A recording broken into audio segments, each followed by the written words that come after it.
It is arguably the most controversial thing that we have ever asked. Why was it not controversial with you? From a St. Louis basement in 1957 to a presence on nearly every road in America, Enterprise Mobility has always moved on more than just fuel. Its engine is a quiet conviction that serving others isn't just a task to check off, but a purpose to live out. At the center is CEO Chrissy Taylor, leading 90,000 colleagues through a high-stakes transformation.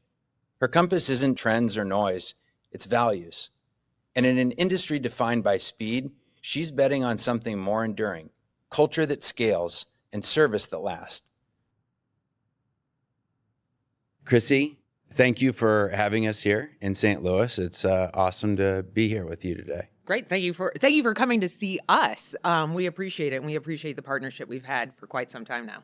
You know, I was looking at your LinkedIn profile, and in your bio, there is just one sentence that opens, that stands alone. And it says, "I grew up in the car rental business."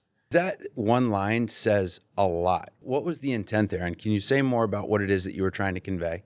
Yeah, I think the first thing is that I grew up in the car rental business because we have an amazing family business that my grandfather founded in a lower level of a Cadillac dealership in 1957. And it was actually a leasing business. So long-term leasing, 3 years. And so he grew that business over time in the Home City Network. And then my father took over as president, general manager of the St. Louis group, and then grew that business. And then we had another CEO, and then I became CEO in 2020. And the way that I learned the business was through the family. It was at family dinners. It was coming to the office on a Saturday morning or Saturday afternoon with my dad. And it's not about what industry we are in. It's about the people that we work with and our partnerships. And when my dad would talk about the business and what he was doing during the day, during our family dinners, he would always talk about our people and how great they are, and then who are the partners that he just saw. And he always said that it's better to be visible and out in the field or out and about with everybody, learning what was going on, having the pulse of the organization. And so he would sit at family dinner and talk about, I just went to Atlanta. I just met the most amazing people and they're growing. Oh, we just went to Kansas City. And this is what's happening in Kansas City. And so we really understood the philosophy and the fundamentals of the business through Jack and Andy at the dinner table about customers and employees first, and everything else will follow. And so it's been really exciting. And now we do way more than car rental. Now, in listening to all those discussions, does that mean that you always wanted to be in the business? I did not know I always wanted to be in the business. Just like everybody else, I was trying to go to school. I wanted to go to college. I was a Division I field hockey player. I was more interested in playing field hockey than maybe academics. I think I get that from my grandfather, but I did not know. And so I, like most people, during college and during the summer, I needed a job. I wanted some money for college and to do the things that I wanted to do. And my dad said, well, we just started an internship program. Why don't you come back to St. Louis and intern for the summer? And so I interned, and that's the first time I operationally was involved in the business. And I'm like, this place is great. I really like it. People are competitive, they're fun, they're friendly. You know, you're picking up customers, you're washing cars, you're really learning how to run a business by doing it. And so when I graduated, I then in 2000 became a full-time management trainee. And as I said, never looked back. You became CEO in 2020, and at that time, or a little thereafter, you and I got to know each other. Can you talk more about how our organizations Absolutely got familiar with each other? Yes. So actually in 2019, I'll back you up a year. In 2019, we were trying to figure out a way to reintroduce and modernize our employee engagement surveys. We had been doing them in the past, but like many companies, they were 60 questions and they took 3 hours to do. And we're like, this cannot be the modern way to get feedback from our teams and understand what our team wants and how we can engage them better. And so that is when we met you and Kelly Bacon, who is absolutely amazing and has the best name known to people. And so we met her at the end of 2019. We then went into 2020 and we had the engagement survey basically locked and loaded for the first time. And then the pandemic happened. And we said, nope, let's take a pause. We're in a little bit of crisis management mode.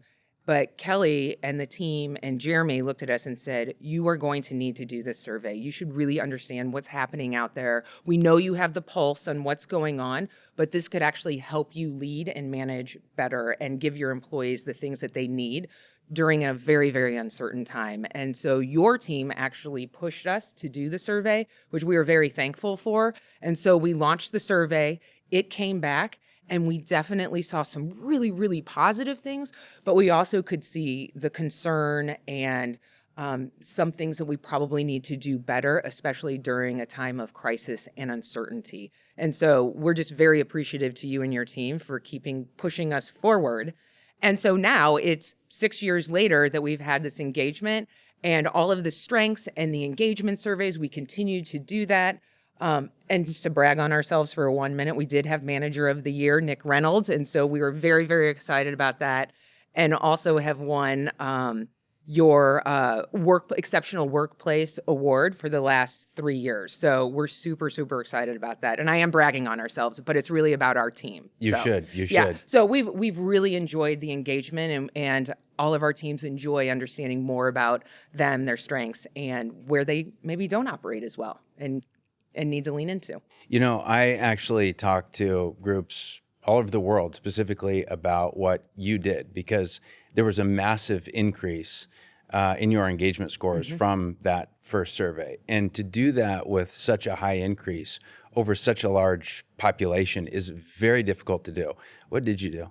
Yeah, so we have 90,000 employees and we operate in almost 100 countries, but we were really focused on our corporate countries. And so the great thing about the surveys is that you get real-time feedback. I mean, you send out the survey and it comes back in a couple days. And then it gives you, hey, here are the 3 or 4 things that you could be doing. They're just recommendations so that we can put our own company flair, our own leadership personality into those to then drive the message. Because one thing that I believe is a competitive advantage for our company is that we are hyper-local.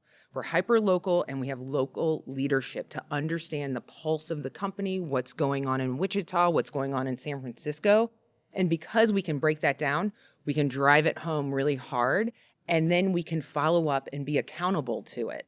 And so those messages, they need to be simple, they should be clear, we should be accountable and consistent on that follow-up. So that's really important, and that's how we've been able to move the needle is great leadership, local leadership, and then simple plans. And don't change your plans. Just keep going, be consistent. We ask some questions that I think people think are a bit weird at times. In fact, there's one I think that is seriously of the hundreds of thousands of questions that we pose to the entire world. My best friend? That's it. Great. It is. We think it's weird too, but we understand it. But it's amazing to me because it is arguably the most controversial thing that we have ever asked. Why was it not controversial with you? So it actually was controversial. I think people thought, wait a minute, what's going on? And I know that it was controversial because Jeremy, who we love on your team, he rents from us in Cleveland and he also rents all over the place. And every time he comes and sees me, he's like, I have a great story. Here's your manager that did a really nice job. But we have greeters and people who work our booths as you leave the property just to make sure that, hey, is everything okay? Is the car okay? Let's just check to make sure, you're Jeremy. And one of our people working was like, oh, wait, you work for Gallup. Why do you ask that question if you have a best friend at work?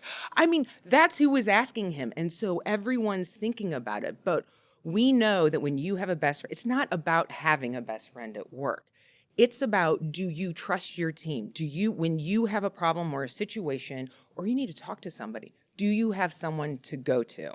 And that's how I view that question, because this is the ultimate team sport, our business. This concept of the emotional economy, if you will, is almost foreign to some executives, or they don't want it to be part of work at all. They almost hope or aspire that people will be almost like automatons. They show up, get paid, and then do work, and that's it. But you intuitively said, no, the emotional economy is part of work. Why did you just sort of instinctively say, this is something that we need to adopt and that we care about? I might use another word for that. I think it's passion. Passion is laced with emotion. Passion is you want to come to work. Passion is, I want to go spend time with my family and go on vacation because I love them and I want them to be better. Passion is solving problems for our customers and bringing new ideas to the table. Passion is teamwork and working together and recognizing everyone for their success. And so we should lean into our passion. We should lean into, is it emotional intelligence? Because that makes us better. That creates empathy, that creates understanding, because what we do is it's not easy. And as I just said, people are at work long hours all the time. This is what we're doing 5, 6, 7 days a week. And so we need to be passionate about what we do. Your top 5 suggests that you are completely grounded in purpose, but that you also might thrive in chaos. Would you agree with that? Yeah, I am statement? definitely an executor through and through. If we're using those strength words. So I definitely like to execute. But my third strength is belief. And that is about conviction in my purpose. And owning and operating a family business, I totally believe that it is the most amazing place to be. I am passionate about it, and I can see that there's more in the future for all of us and our 90,000 people. When I became CEO in 2020, it was January. COVID really hit the US. Easter was our low point in our business. And so Why Easter? it was the point that we had the lowest amount of vehicles on rent at any point in time during the pandemic.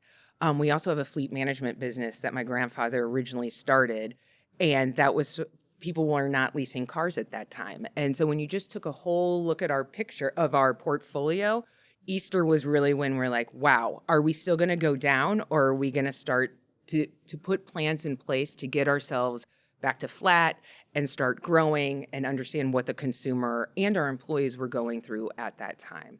But yes, getting full circle back to the question about belief, purpose, and crisis, I look like a crisis management CEO, right? Because I became CEO in January of 2020, and there's been a pandemic. Thereafter, there was a semiconductor shortage, which then vehicle availability was not there. And so we were doing unusual things. We were holding our cars longer. They were becoming older. And we know that when you have an older car, that's not great for customer service. And so we were operating in a place that we had never operated in. And so we had to be flexible. We had to be nimble. We had to make choices that we'd never made before.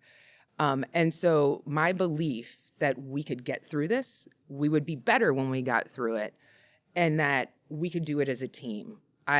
I truly believe that we can weather any storm that comes our way, because if you focus on your customers and your employees, everything will be okay.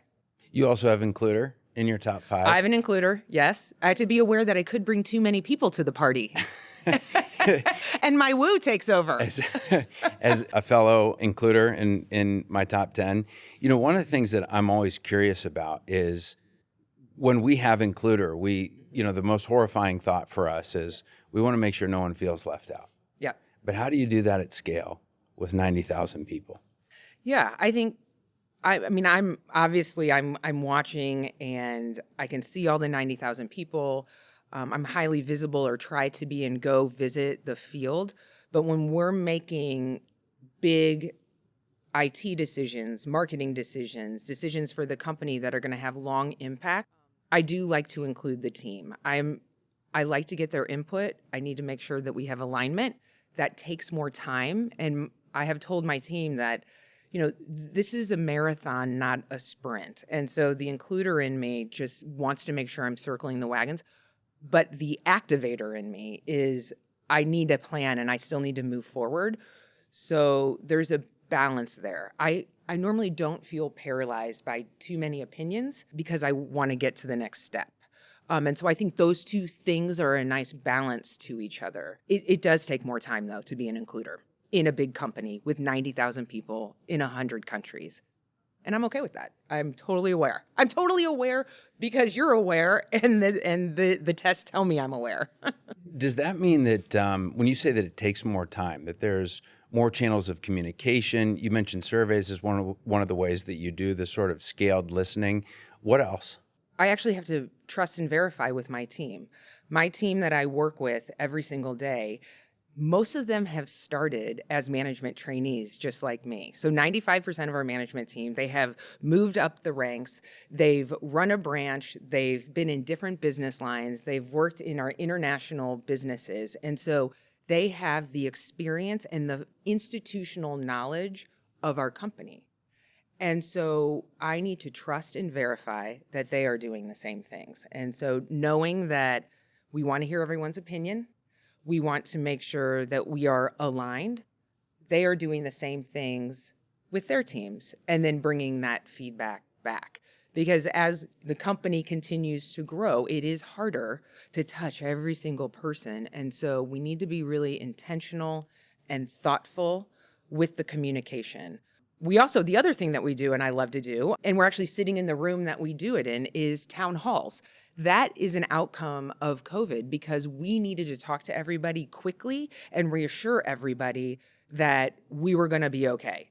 And so we started having town halls where now we have 10 to 15,000 people watching our town halls once a quarter on a Wednesday at 10 o'clock Central Time. And then you can watch that broadcast later on, or our groups and our general managers who are in the field, they can use those during their trainings or their team meetings. And so that communication is a positive that came out of COVID and a way to align everybody on what is the company working on, what are our main priorities right now, and how do we look moving into the future. You know, one of the strengths we haven't talked about is one that I think you've mentioned before is probably the one you identify the most with, which is a ranger. How does the CEO use a ranger? So a ranger comes out in me at home and as a CEO. I always joke because when I first learned about my strengths, I was like, oh yeah, I pack the car like that. Oh yeah, I do the dishwasher like that. Yep, I'm an arranger and that totally drives my husband crazy. Not that you asked me about my home life, but that's how I use it at home. For work, it is because I've said before, our business is the ultimate team sport. And so we need to make sure that we have the right leaders in place with the right experience. And so I spend a lot of my time thinking about the team dynamics, succession planning, because our team and the team that reports to me, most of them have 30 to 35 years of experience. Not everybody, but a lot of them. And so they've come up in our management training program. And so, as I said, they have the institutional knowledge. But when they retire, for all the right reasons, because they've spent all of their time with us, we're like, yes, go spend time with your family. But when they retire, I need to find the right leader for that business and their big jobs. But when we promote somebody in our organization, there are about 30 other promotions and moves that happen within our organization. And so we need to be very thoughtful and intentional about one move creates all these other opportunities. And do we have people ready for those opportunities? And I believe that whether you work in fleet management or our car sale division or rental, great leadership is great leadership. And when you demonstrate that in one discipline, that absolutely translates into another discipline or division. And so we want to be really thoughtful that we're giving everyone the opportunity to be successful and recognized and promoted for their great work. So that is what I spend a lot of my time working on. And that is a ranger in my mind through and through. You'd also talked about, so analytical, ideation are places you don't want to hang out too long. And that might even be kind of a natural tension that is necessary, right? Mm-hmm. Where it's like there are individuals that are saying we need to be thinking, but others say, yeah, but it's time we call a shot. How do you make sure that you manage that tension so that others aren't feeling like, uh-oh, she's making us move too quickly? How do we know that we can necessarily say something? We need to think about this a little bit more. How do you balance that? Well, one, a lot of people are executors, so they are definitely trying to move to the next stage.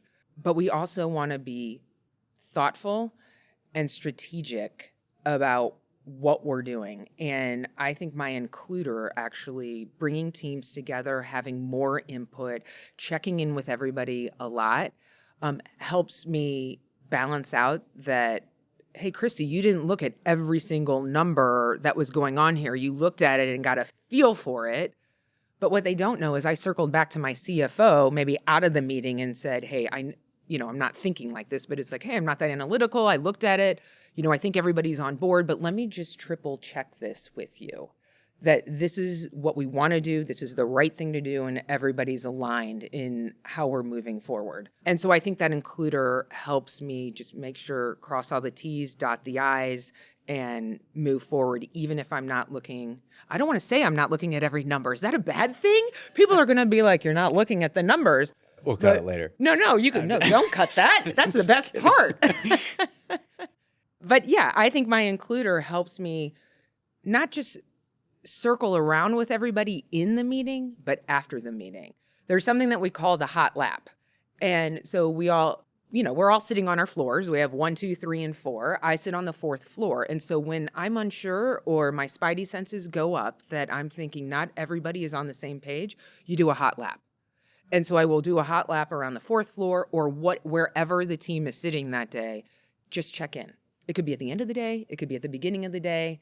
Just to say, hey, how was that meeting? Anything else that we need to circle back on? Are you okay? But also when you're running a big company, you're not always going to not everyone is going to agree. But if you have alignment, everybody is certainly willing to move forward. So agreement and moving forward with alignment, I think are two different things, because you and I might not agree on how this interview is going, but we know it's going. And so let's find that place that we're talking about things that we enjoy, that are impactful, and that are helpful to both of us. When it comes to your teammates, what are some of the strengths that you lean into on various things that you're working on, whether it be something from, hey, we've got, I don't know, some sort of customer issue, we've got an issue at this one particular shop. How do you lean into the strengths of your team? So one, it's what is the issue and how quickly does it need to be resolved? So I'm an arranger. So I'm already thinking about, okay, if it's a customer issue, what's the problem? Who needs to solve that? And how do I get to that resolution the fastest? So sometimes it's just about, I need to do this and I'll just go to whoever directly. But when we're talking about products and services and new offerings to our customers, usually I will bring in 4 or 5 of my teammates that we can just have a brainstorm. I do like to throw lunch on people's calendars and just say, hey, our conference room is 4101. And they're like, oh, 4101 is on deck. And I'm like, I'm buying lunch. And everyone's like, oh, what are we talking about? I'm like, well, I just have some things I need to get off my chest and brainstorm, which is interesting because ideation is actually my second to last on my strengths. Yet I like to have lunch with my team and just talk about nothingness, but that nothingness can be really, really important. And so whether it's a hot topic, a hot issue, or just, hey, I want to have lunch with you guys because I haven't seen you in a while. There's some things we want to talk about, or I'm missing the pulse of what you guys are up to. Let's have lunch. When you think of your top 5, which of them brings you the most joy? My belief, 100%. We run a privately held multi-generational family business. If I didn't have purpose and belief, I wouldn't be here. Why am I doing this? Because Jack, my grandfather, created this amazing business because he was an entrepreneur. He was a risk taker. He was a relationship guy. I don't think he was super strategic if he was going to do his strengths. However, my dad, Andy, became president and CEO, and now he's the executive chairman. He was the true strategist of the business. He could see that we just aren't renting cars. We're developing people. We're creating great teammates. We're giving people opportunity. We're recognizing this amazing culture and company, and we can do more than just renting cars. We are bringing solutions to a variety of customers, and that is really fun. And so he was the true strategist, and the passion that both of them had for the business and the belief that we can do more and be more with great teams, I truly believe that. And so my job now is to take that to the next level. And since becoming CEO, January 2020, I have leaned into that belief because it has been one heck of a roller coaster ride. And yes, I may be deemed sort of crisis management out of all the things we've been doing, but I am looking into the future and truly believe that we are going to be successful and continue to grow the business for another 68 years. You know, when it comes to leadership, one of the things that's incredibly important is being an effective communicator and being able to inspire others. You do both in an amazing way. What strengths do you draw on to do those? Because you don't have communication in your top 5, but yet you are an amazing communicator. What is it that you draw on to do that? I would like to say it's my woo and positivity, but I truly believe it's my belief. And simple messages. Simple. I don't want to overcomplicate what we do. We have complicated lives. Yes, what we do can be very hard, but those simple messages keep us pointed in the right direction. And I go back to my grandfather's founding philosophy, which is customers and employees first, and everything else will follow. And so when we think about a new product, a new service, we think about how is that going to impact the customer? Is that a good thing? Is that a bad thing? What do we need to think about? How is the employee? How is that going to affect our teammates? Does it make their job harder? Does it make it easier? Did we just marry those two things up, the employee and the customer? Because if they're not married up, it's not going to work. And then we talk about, okay, if we do those things, how are we going to activate that? And how are we going to do that? And how is that going to impact the community where all of our 10,000 locations are? And if you keep it simple, you tend to stay on track. And so simple messages. You know, there are strengths that we have that often annoy the ones around us, that drive them nuts. What of your top 5 would you say is the one that frustrates others? Let me look at that list real quick. It's interesting. I thought you might ask that question because I was like, yeah, you know, these are all great things and they're supposed to be strengths, but all of your strengths also have a flip side. And having a family business can be quite emotional. We're all passionate about it, but the family has to work together to make sure that they're removing obstacles for the business and they're not creating obstacles for the business. I have a twin sister. I mean, we are totally different.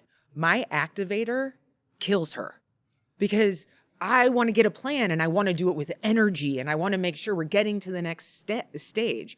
She processes things. She just takes a little bit longer. She's very thoughtful and process oriented. And so I have to be very aware that strength and my energy about getting things done is not the pace that she wants to move and can be very intimidating for some people.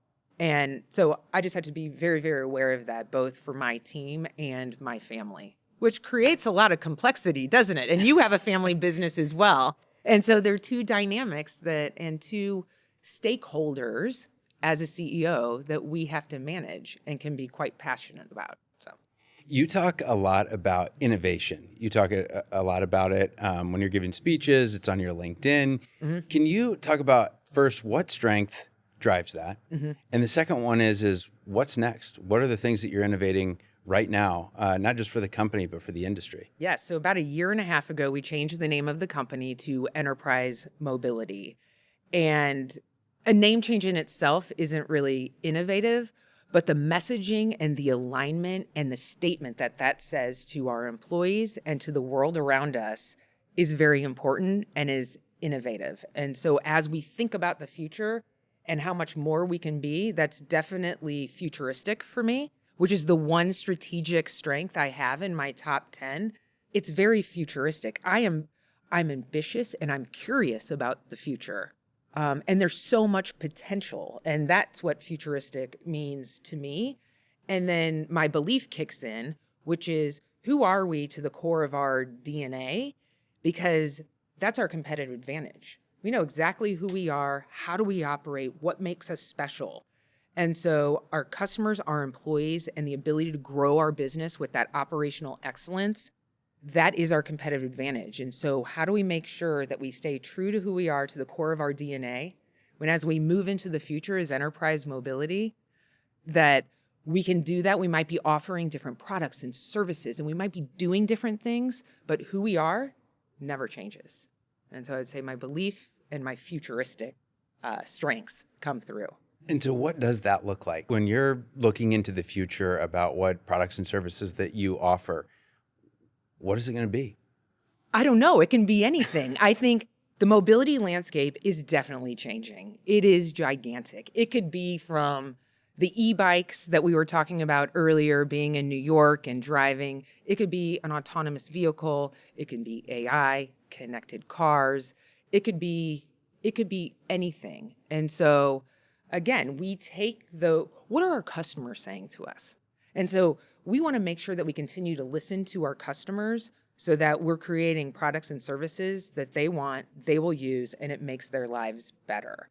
And so we want to take all of those things I just mentioned and incorporate them into our business, but one step at a time, to make sure that we build a value proposition around those innovative ideas and products and services so that we deliver on our customer expectations and our employee expectations.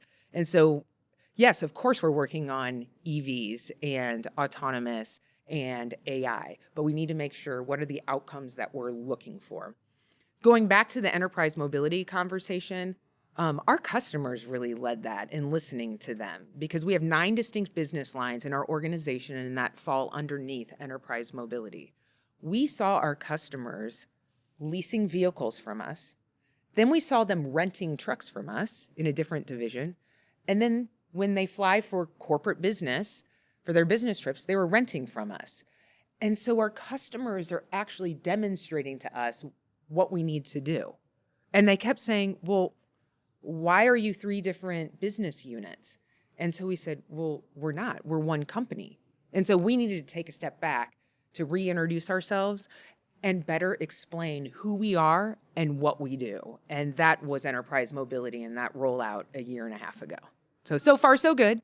It's going to take time and synergy and building relationships and knowledge for our customer and our employees. But we're really excited about it. And yeah, it's going well so far.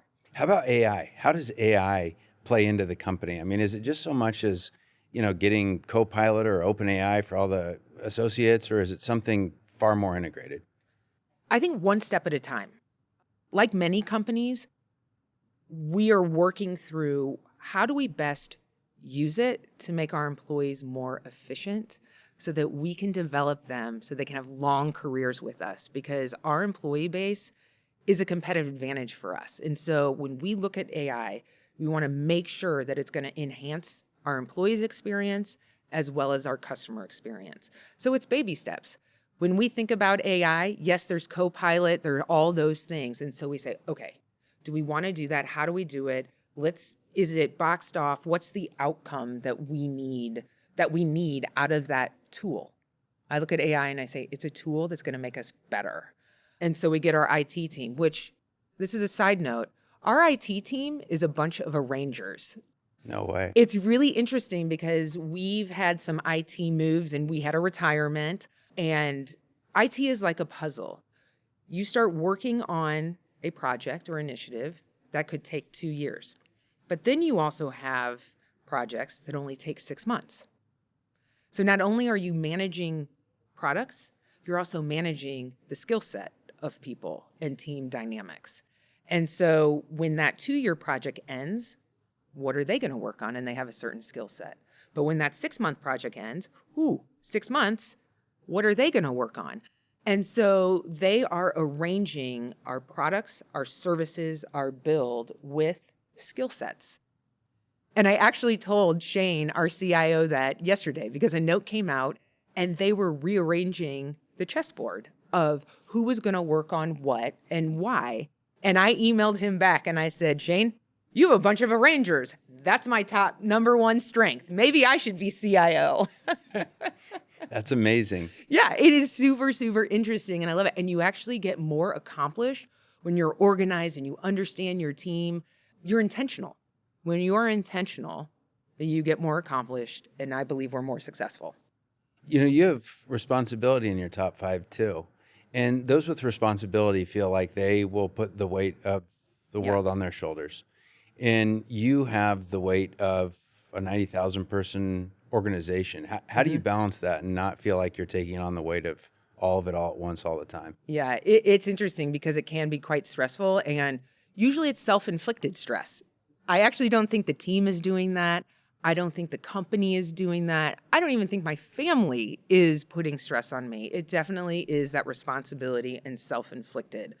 But I feel so much ownership and purpose towards our people that my positivity and I would say my competitive drive, but it's really low, it just makes me want to do it. I love what I do every single day. It can be stressful, but it is the ultimate team sport. We have great leaders. We have plans in place, and we can move this business forward. And so that responsibility helps me. I think I'm a high performer, helps me be a high performer. I lean into it. You know, you've talked a lot about legacy, and two of the people you quote most frequently are your dad and your grandfather. If there was one piece of advice from either one of them, and somebody said, or what's the best learning that you had from either one of their legacies, what would it be? My dad told me, win the war, not every battle. This is a marathon, not a sprint. We want to be around for another 68, 100 years.